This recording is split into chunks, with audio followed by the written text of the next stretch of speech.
จริงหรือหลอกโจโฉแห่งกัมพูชาทำท่าหล่อแหล่เหตุคือว่าเบิดแห้งจะสู่เบิดแห้งที่จะมาลบกับประเทศไทยผลกระเนื่องมาจากอาจจะอาวุธเติมมาบ่ท่านได้ครบเนาะพี่น้อง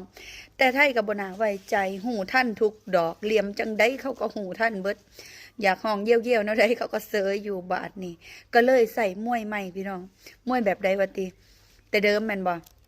ออกข่าวโจมตีออกเฟกนิวอีหยังต่างๆมันบ่ได้ผลได้ซะหรือว่าจะสร้างให้ประชาชนเกลียดชังประเทศไทยหลายขึ้นมันก็บ่ได้ผล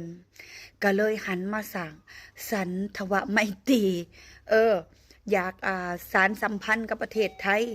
เพราะว่าหยังเจ้าสิลดอันค่านิยมลงไปได้เนาะคะแนนเสียงเจ้าประชาชนอดอยากปากแห้งตกงานกันหลายล้านคนบ่มีเวียกเฮ็ดงานทำเนาะหลีไผอยู่บ่มีเฮือนอยู่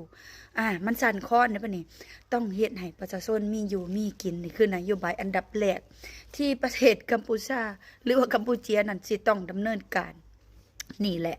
นโยบายทุกสิ่งทุกอย่างก็ขึ้นกับโจโฉแหละทุกคนว่าสิเฮ็ดจังใดสิเจรจาจังใดนโยบายต่างๆกับประเทศไทยแต่ที่แน่ๆเป้าหมายเขาตอนนี้ก็คืออยากเปิดด่านนั่นแหละทุกคน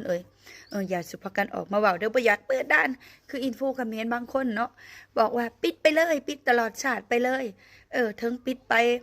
อีก500ปีอีก100ปีกัมพูชาก็บ่มีวันล่มสลายผู้ใดยังจื้อได้แน่คำนี้นะของพ่อใหญ่โจโฉนั่นแหละเราเว้าเองคนอินฟูเนาะก็ออกมาเว้าคือกัน